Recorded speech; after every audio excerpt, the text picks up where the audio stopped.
les urgences inconnues.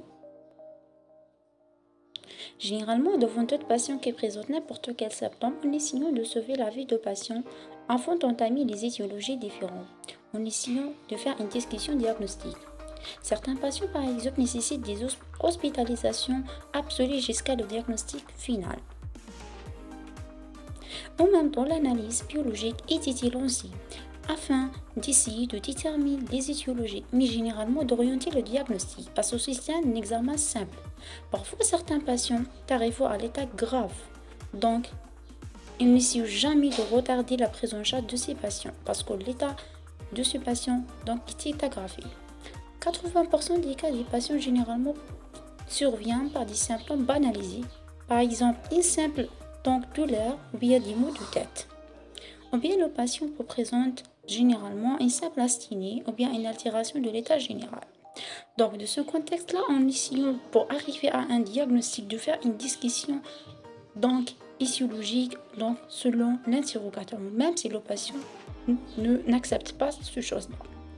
Afin de traiter les patients en soulageant les plaintes, donc on va essayer de déterminer la cause, la vraie cause qui était cachée. Par exemple, le patient peut présenter une simple fièvre, mais ce fièvre peut être caché une grave état infectieuse ou bien d'un état septicémie.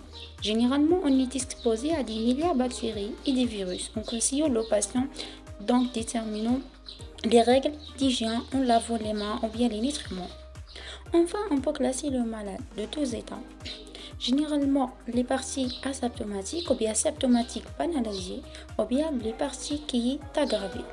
Généralement, l'état de patient peut guider le médecin d'arriver à un diagnostic final par le subjectif que par l'objectivité, c'est-à-dire l'interrogatoire en posant des questions dans les antécédents médicaux, chirurgicaux, etc.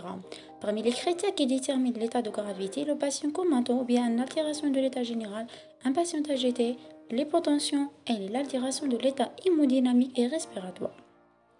De toute situation, en essayant de faire la prise en charge rapide. Retenez à votre tête, un médecin traitant, c'est un médecin qui fait le bon interrogatoire. Donc, en traitant les cas d'urgence, on sauve la vie du patient.